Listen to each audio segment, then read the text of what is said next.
Today we're turning this branch into a swan. So all you need is a branch that's similar to this and a knife.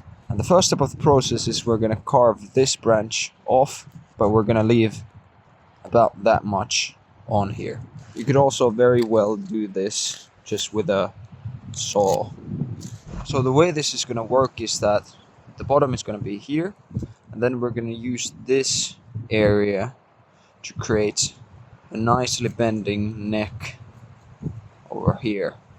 And the head is going to be here, here's going to be the chest, the tail is going to be about here.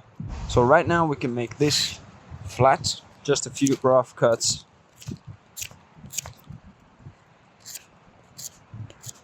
That's good. Then we can make this area a bit more round.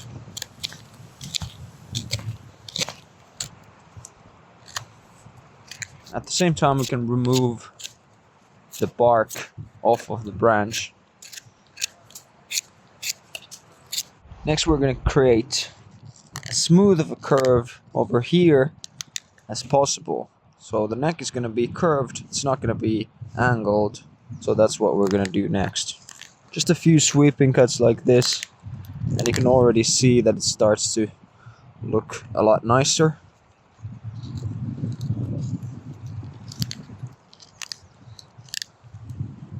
Especially for an animal like the swan, using a branch like this instead of just a block makes the process a lot easier, because we don't have to try to find ways to fight against the grain of the wood.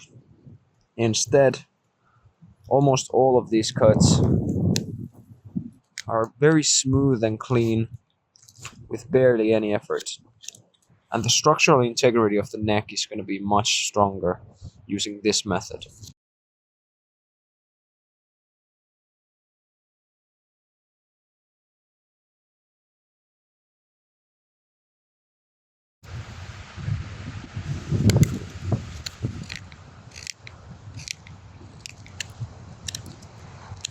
The next step is carving this underside of the neck.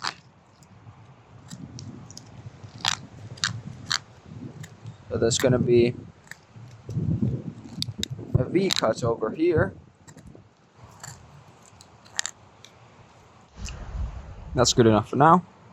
The next step is removing this extra bit of wood.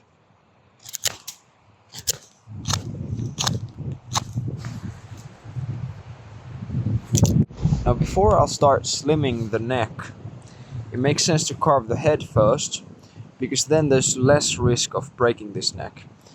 I'm gonna make this neck a little bit asymmetrical, so I'm gonna make it so that the head is turning a little bit that way.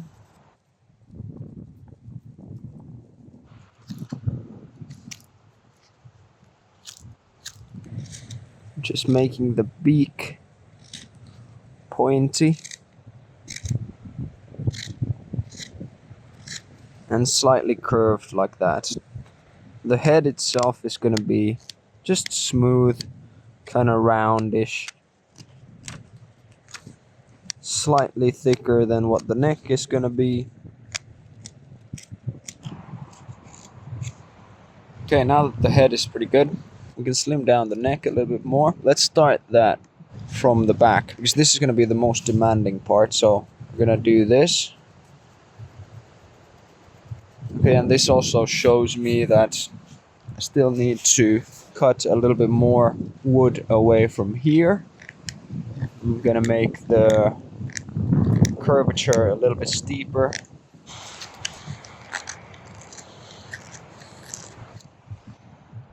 That's pretty nice. Now we can move on to the back side of the neck and just start making these V cuts.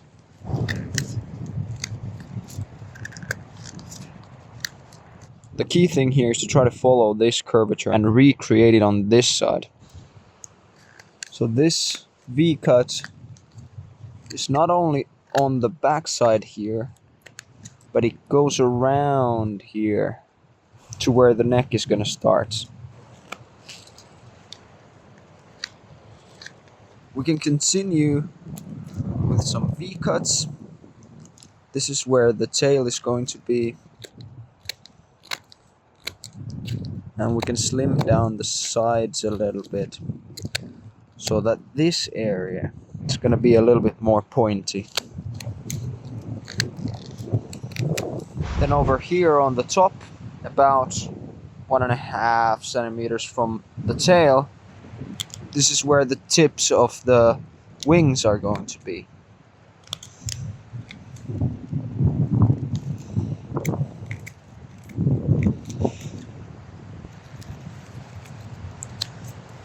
Next we're going to make a sweeping cut here on the middle to separate the wings from each other.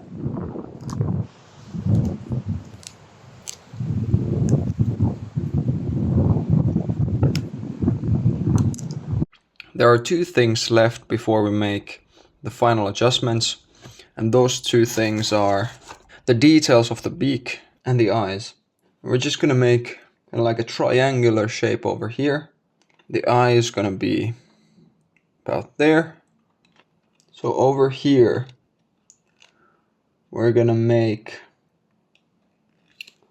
a little V cut. Same down here.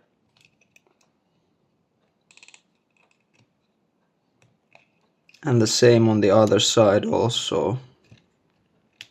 After that, we can make the beak smoother with some sweeping cuts like these. And we can also make it slightly thinner.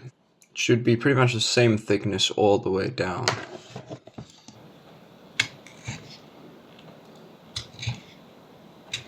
I'm also making a very, very small stop cut over here to create this tiny little bump. Then just a few little sweeping cuts over here.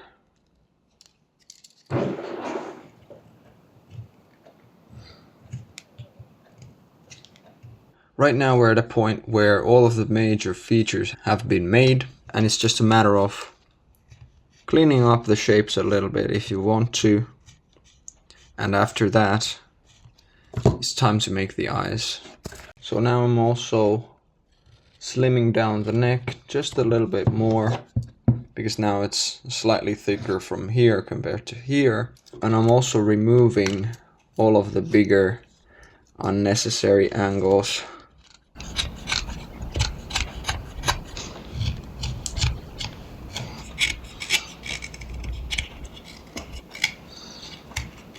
When it comes to the eyes, it's good to mark their spot first, because then you can make sure that they're symmetrical. And just a little bit of twisting with the very tip of the blade.